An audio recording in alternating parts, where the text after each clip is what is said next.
বঙ্গবন্ধু কন্যা শেখ হাসিনার শাসনামলের পরে রাজনৈতিক বিরোধিতা ও বিবিধ আন্দোলনের জেরে ইসলামী দলগুলোর উপর নিয়ন্ত্রণ ও নিষেধাজ্ঞা ছিল।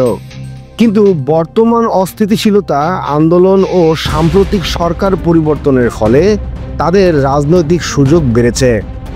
বিএনপি ও আওয়ামী লীগ যৌথভাবে ইসলামী দলগুলোর শক্তি চাপাতে ব্যর্থ হচ্ছে। বিশেষত নতুন গঠিত রাজনৈতিক দল ও ছাত্র নেতৃত্বাধীন আন্দোলন থেকে ঝুঁকি তৈরি হচ্ছে।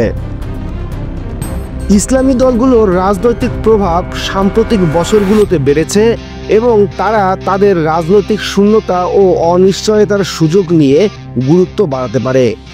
এটি ভবিষ্যতে দেশের রাজনৈতিক স্টিয়ারিংয়ের উল্লেখযোগ্য প্রভাব ফেলতে পারে। বড় কোনো ইসলামী দল একা নির্বাচনে যেতে এমন সক্ষম নয়, তাই তারা জোট করে বা বড় দলগুলোর বিরুদ্ধে নীতি প্রভাব তৈরি করে নিজের স্থান শক্ত করছে। আর্থসামাজিক ও ধর্মীয় বার্তা দিয়ে ভোটারদের কাছে পৌঁছানোর প্রচেষ্টা বেশি দেখা যায়। বিগত আন্দোলন ও সহিংসতার পরে কিছু সময় জামায়াতে ইসলামী সহ সংশ্লিষ্ট সংগঠনগুলোর উপর নিষেধাজ্ঞা আরোপ করা হয় এবং পরে কিছু আইনি সিদ্ধান্তে তাদের অবস্থান বদলাতে দেখা গেছে। এই আইনি ওঠানামা তাদের রাজনৈতিক পুনরায় সংগঠনের পথে প্রভাব ফেলে। ইসলামী দলগুলো সামাজিক কল্যাণ, ধর্মীয় শিক্ষা কার্যক্রম ও স্থানীয় স্তরে সাহায্য সহচর্যের মাধ্যমে সাধারণ মানুষদের মধ্যে গ্রহণযোগ্যতা বাড়ায়।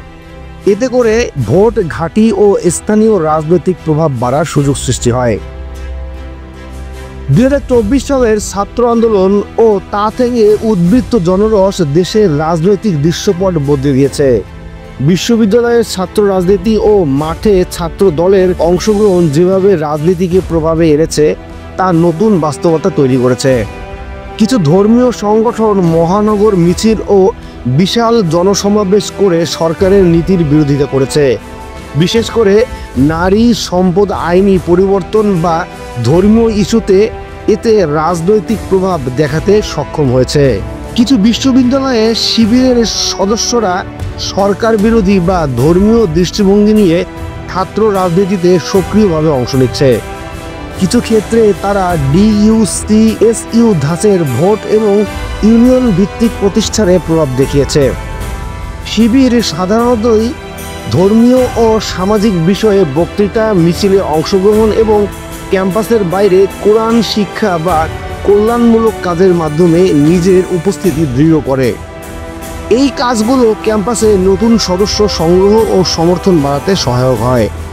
শিক্ষাঙ্গনে শিবিরের শক্তি বৃদ্ধিতে কিছু শিক্ষার্থী ও সংগঠন উদ্বিগ্ন। অনেকে মনে করেন যদি ছাত্র রাজনীতিতে নিরপেক্ষ না থাকে তাহলে শিক্ষা, সংস্কৃতি ও মুক্ত চিন্তার পরিবেশে প্রভাব পড়বে। এক্ষেত্রে বিশ্ববিদ্যালয় প্রশাসন, সিভিল সমাজ ও জনমত গুরুত্বপূর্ণ ভূমিকা রাখে। ইসলামী দলগুলো এখনই টেক্সট চেঞ্জ বা পুরো রাজনৈতিক দৃশ্য বদলে দিতে পারে না, কিন্তু তারা জোটবদ্ধ প্রয়োগ, ছাত্র নেতৃত্ব শক্তি এবং সামাজিক কার্যক্রমের মাধ্যমে রাজনৈতিক প্রভাব বাড়াতে পারে। শিক্ষা প্রতিষ্ঠানগুলোতে শিবিরের বাড়তি উপস্থিতি নিয়ে সতর্ক থাকা দরকার। শান্তিপূর্ণ রাজনৈতিক অংশগ্রহণ নিশ্চিত করতে বিশ্ববিদ্যালয় প্রশাসন ও নাগরিক সমাজের সমন্বয় জরুরি।